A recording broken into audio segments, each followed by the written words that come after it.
요한복음 16장 요한복음 6장 16절에서 보겠습니다.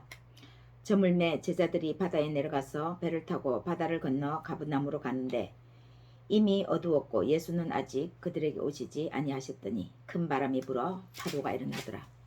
제자들이 노를 저어 11회쯤 가다가 예수께서 바다 위로 걸어 배에 가까이 오심을 보고 두려워하거늘 이르시되 내니 두려워하지 말라 하신대 이에 기뻐서 배로 영접하니 배는 곧 그들이 가려던 땅에 이르렀더라. 아멘.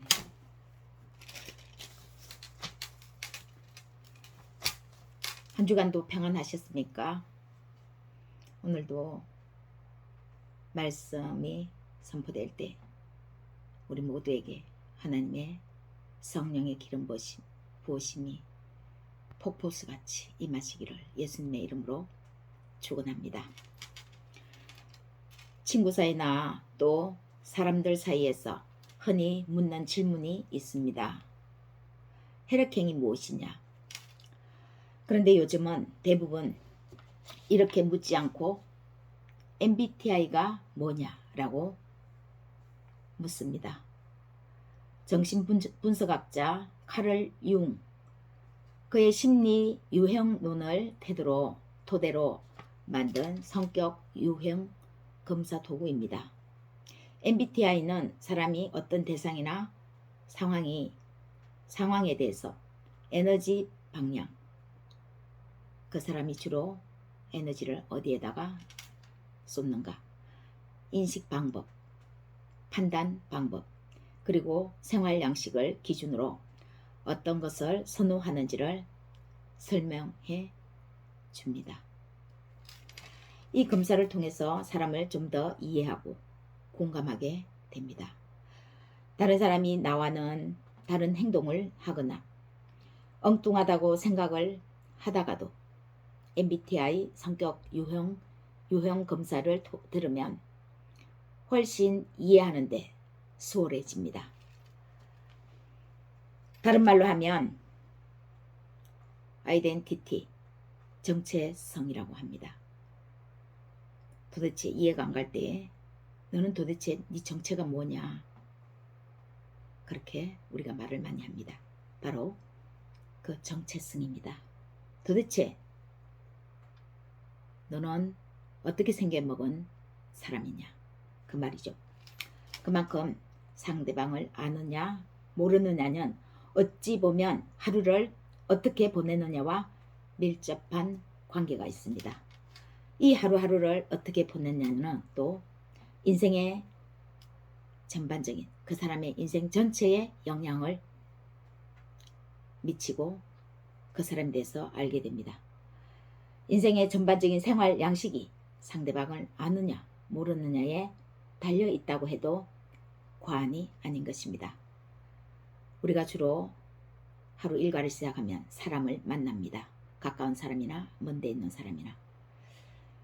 사람을 만나는데 사람을 알고 대하는 것과 모르고 대하는 것은 다르죠.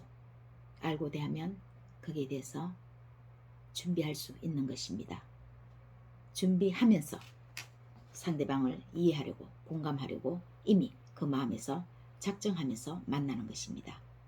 그렇다면 내 삶의 생명이시고 내 삶을 통째로 주관하시며 이끄시는 예수 그리스도는 어떤 성격 유형이 겠는지요?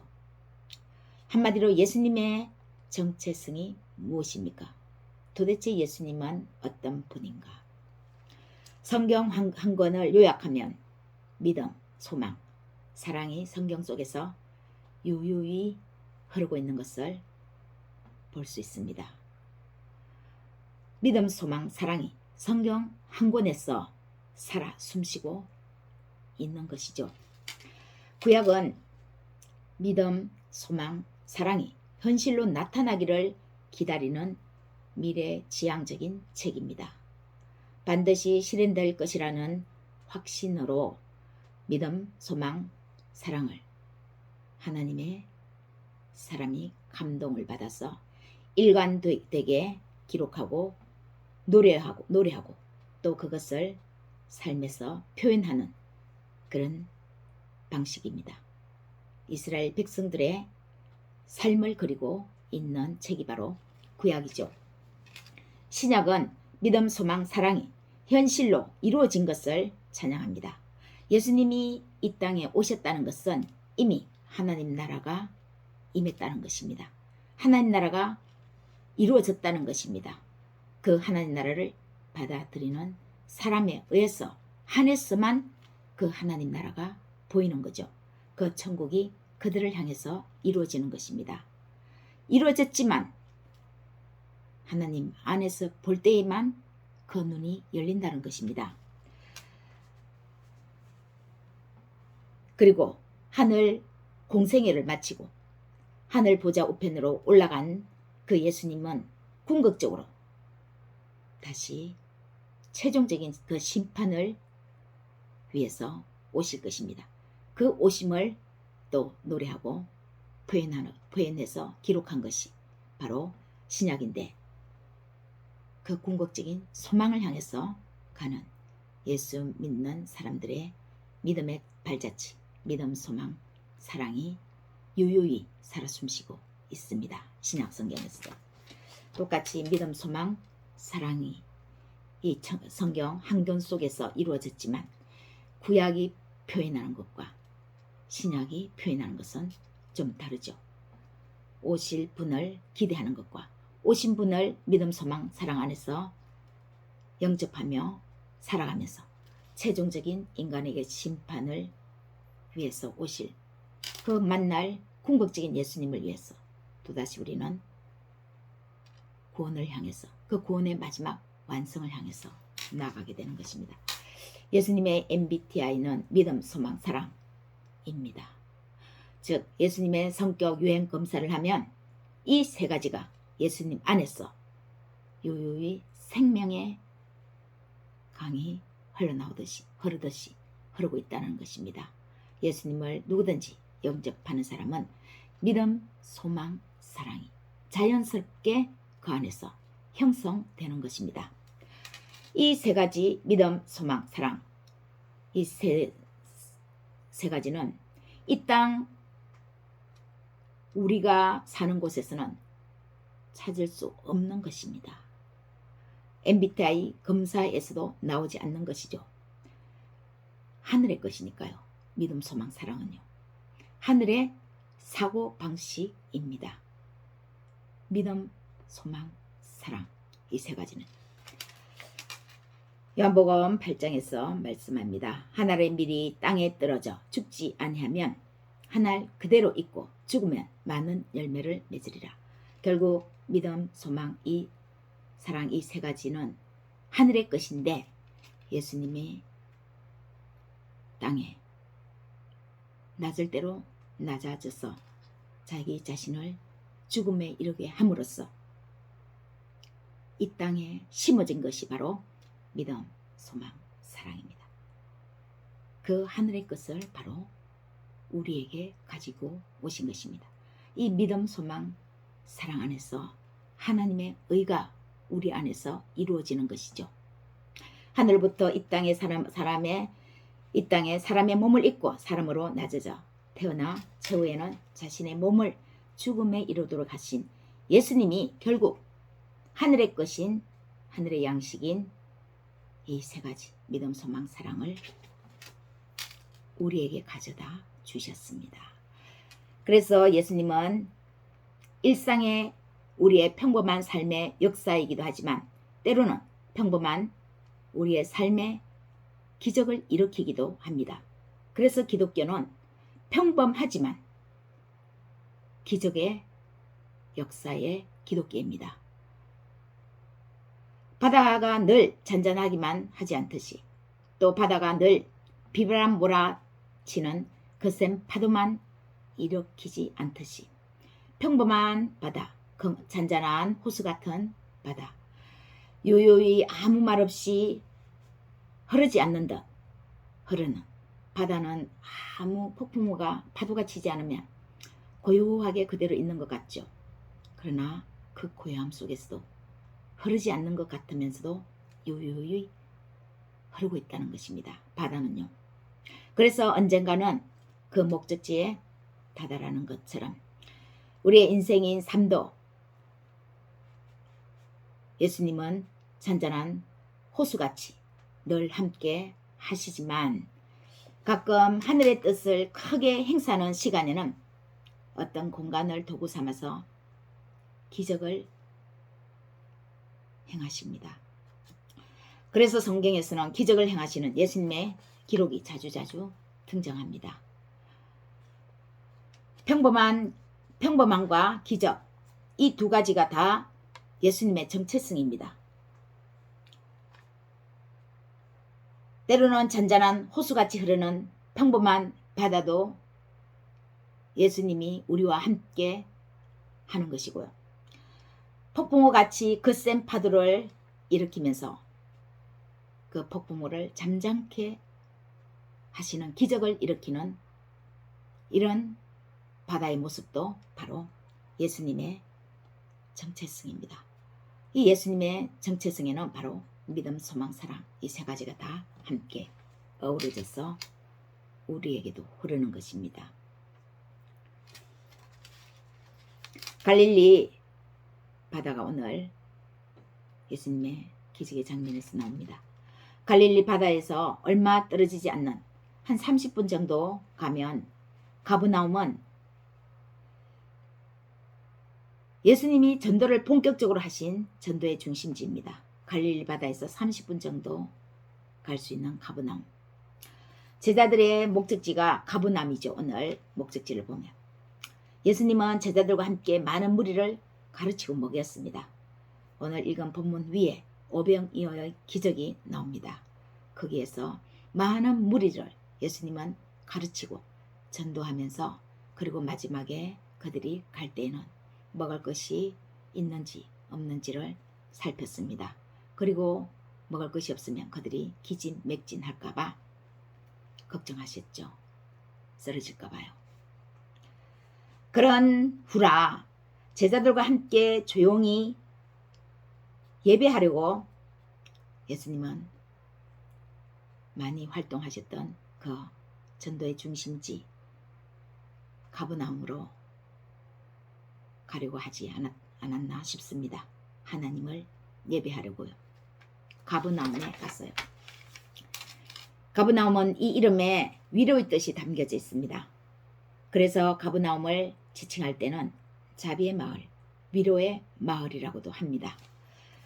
굳이 날이 이미 어두운데 갈릴리 바다의 그 사정을 잘 아실 텐데 제자들을 가브나움으로 왜 그렇게 늦은 밤에도 불구하고 가도록 하시는 것입니까? 안전할 때 갈 수도 있는데요. 우리 부모들은 대부분 자녀들이 외출할 때, 출타할 때, 먼 지역으로 출타할 때 대낮에 환한 낮에 가기를 원합니다. 안전하게요. 그런데 제자들이 이미 떠날 때는 어두웠다고 하고 있습니다. 이 말씀을 듣는 오늘 우리에게 무리를 걸으시는 예수님이 그 예수님의 기적이 축복이 함께 하시기를 축원합니다. 첫 번째는 무리 속에 군중 속에 지쳐있는 제자들을 위로하기 위해서 가버나움으로 가게 하신 것 같습니다. 하나님을 예배해야겠죠. 지쳤으니까요. 안식해야 되니까요. 오병이어 기적을 제자들도 눈으로 보고 기적을 맛보기도 했지만 제자들에게 직접 예수님이 하신 것은 아닙니다. 오병이어의 기적은 누가 받아갔습니까?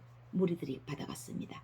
그 무리들을 가르치고 전도할 때에 먹일 때에 그 예수님 옆에서 누가 함께 했습니까?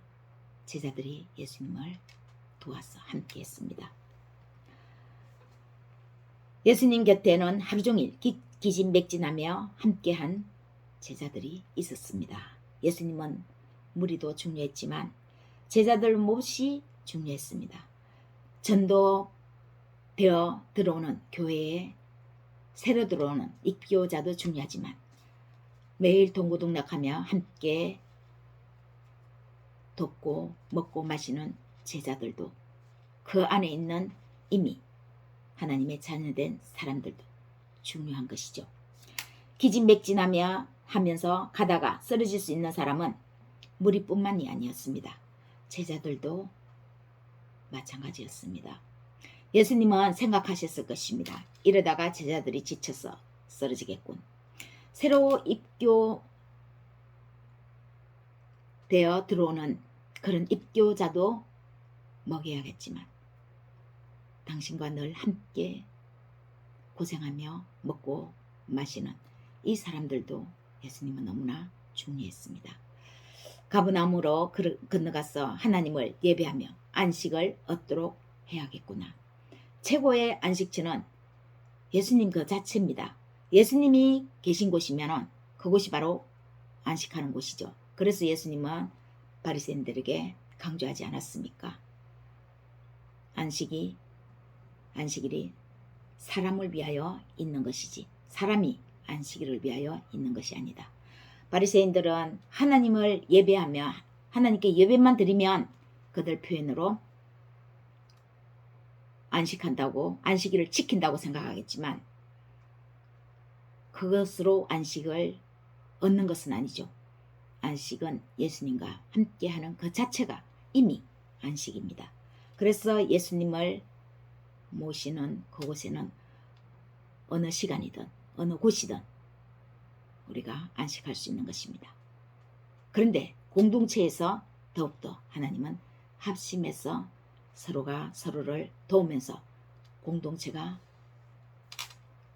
끈끈하게 구성되어지기를 또 원하죠. 그리고 한두 사람이 모인 곳에는 내 이름도 거기에 있다라고 말씀하시는 것도 같은 맥락입니다. 두 번째는 그래서 예배하며 안식하는 기쁨과 평화를 얻도록 하기 위해서였습니다.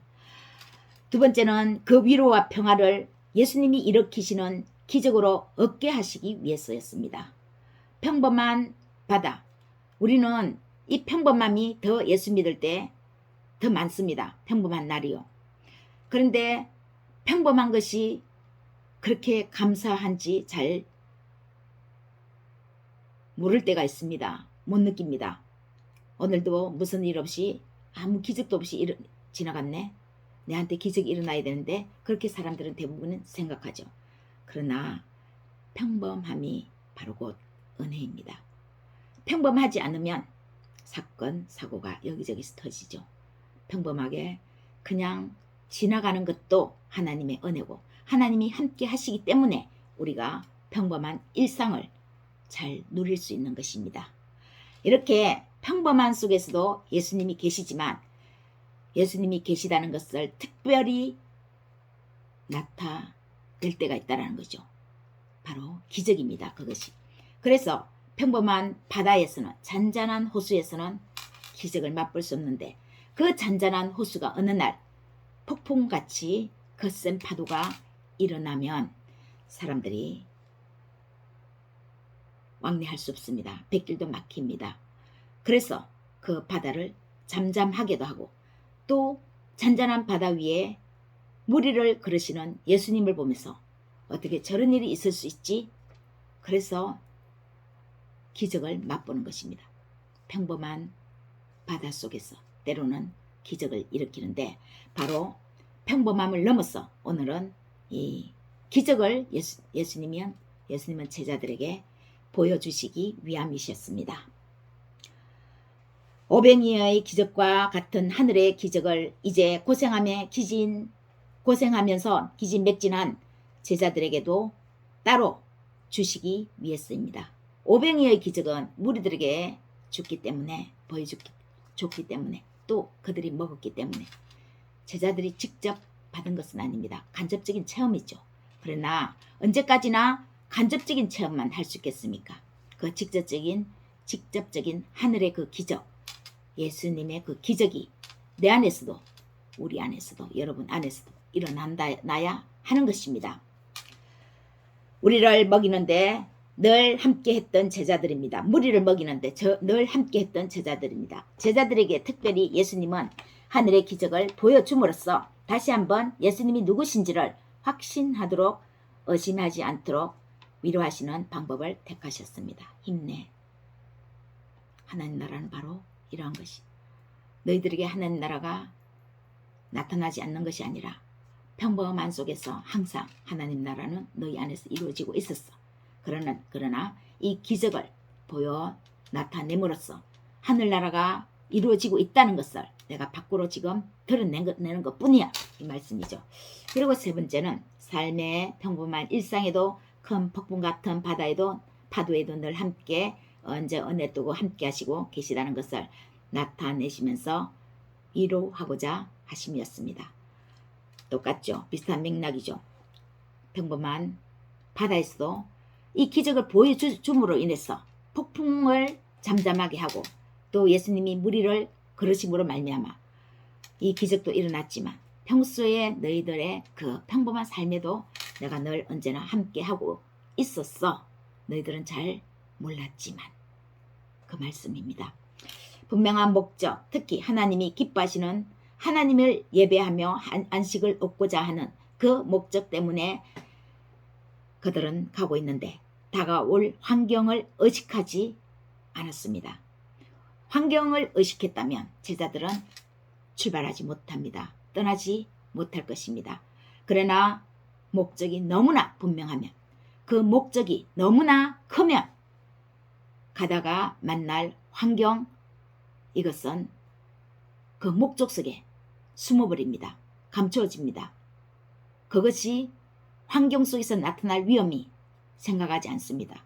또 만에 하나 설사 그것이 일어날지라도 목적이 너무 분명하기 때문에 그것이 하늘의 뜻이기 때문에 그 가는 것을 두려워하지 않습니다. 그러나 제자들은 환경을 의식하지 않았던 것 같습니다. 늦은 밤에 배를 타고 가는 제자들이었습니다. 그렇다면 그 목적지에 다다르게 분명히 하시겠지요. 하나님이 이끄셨다면, 하나님이 함께 하시면, 그 분명한 목적이 하나님의 뜻이면 하나님이 목적지에 다다르게 하실 것입니다. 목적지를 향해 갈 때 환경을 두려워하지 않아도 된다는 것을 말씀하시면서 위로하기 위함이셨습니다. 하나님의 나라는 말에 있지 않고 능력에 있는 것처럼 하나님의 능력이 우리에게 직접 나타날 때 예수님이 무리들에게 전도하시면서 선포된 그 말씀이 다시 한번 제자들에게도 확신이 드는 것입니다. 말씀을 듣고 그 말씀이 우리 안에 차곡차곡 채워졌을 때 언젠가는 그 말씀에 의해서 기적이 한번 나타날 때에 들은 말씀이 진실이었구나 라고 인정되는 것이죠. 하나님은 그 기적을 일으키실 필요는 없지만 우리는 연약한 인간이기 때문에 때로는 그런 기적이 필요합니다. 그래야 삶의 활력소가 생겨나고 삶을 살아갈 맛이 나는 것이죠. 네 번째, 자신이 다시금 천지를 창조하신 하나님의 아들이심을 알게 모르게 암묵적으로 알게 하시면서 하나님이 너와 너희들과 함께 하신다는 것으로 위로함이셨습니다.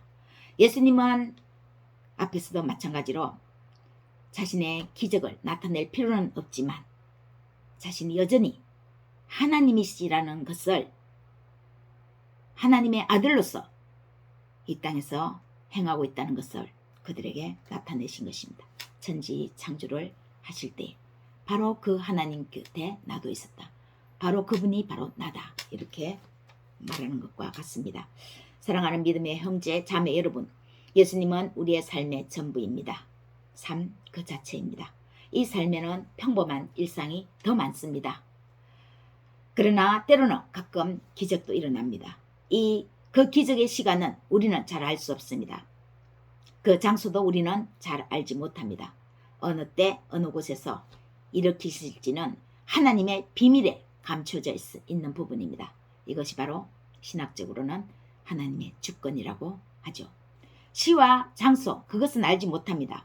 그러나 하나님의 나라가 임하여 있는 믿음 있는 그 사람에게는 하나님이 언제 어느 때고 기적을 일으키실 준비를 하고 계시다는 사실입니다. 용기를 내시기 바랍니다. 무리를 불쌍히 여기셔서 가르치고 먹이시는 예수님은 자신을 직접 따르며 자신과 늘 함께하는 제자들을 오늘 특별히 주목하셨습니다. 무리를 걸으시는 자신을 제자들에게 보여주시면서요. 혹 기진맥진하여 쓰러지기라도 할까봐 예수님은 그런 제자들과 늘 함께 하셨지만 그들에게는 기적을 이처럼 따로 직접 이렇게 행하시는 것입니다. 무리를 자신이 걸으면서. 그러나 오병이어의 기적에서는 자신을 이 정도로 나타내면 그들은 어쩌면 예수님을 죽음에 빨리 이르도록 하게 할 수도 있습니다. 식민지 사는 유대인들, 그들을 다스리는 로마 군병들이 예수님을 가만히 놔두겠습니까? 사랑하는 믿음의 형제 여러분, 무리를 누가 걷습니까? 예수님이 그러십니다. 그냥 예수님은 그러시지 않아도 되는데 가만히 계셔도 예수님은 하나님으로서 천지의 창조자이시므로 천지의 주인이신 것은 틀림없습니다. 그러나 예수님이 무리를 걸으셨다면 오늘 믿음을 가진 우리 모두에게서 우리 안에서 우리를 통해서 예수님은 무리를 걸으십니다. 예수님의 죽음 곧 우리의 죽음입니다. 예수님의 부활, 예수님이 부활하셨다면 예수 믿는 사람들도 똑같이 예수님과 함께 부활했습니다. 죽음이 우리의 죽음이고 그의 부활이 우리의 부활이듯이 마찬가지로 예수님이 무리로 걸으심은 동일하게 내가 오늘 여러분이 우리가 무리를 걷는 것입니다. 예수님이 나 안에서 내 안에서 우리 안에서 우리를 통해서 우리를 도구 삼아서 무리를 걷는 것입니다. 무리를 걸으시는 예수님이 지금 여러분을 통해서 무리를 걷고 계십니다. 21절 한번 말씀을 보겠습니다. 이에 기뻐서 배로 영접하니 배는 곧 그들이 가려던 땅에 이르렀더라. 내니 두려워하지 말라. 기진맥진하여 지치고 쓰러진 것 같지만 주님이 함께 계심을 믿으십시오. 여러분이 열심히 하고 있는 것을 하나님은 다 알고 있습니다. 평소에도 함께 하고 계십니다. 무리를 지금 걷고 계시는 주님을 바라보시면서 한 주간도 전능하신 주의 능력이 여러분의 삶 속에서 함께 역사하시기를 예수님 이름으로 축복합니다.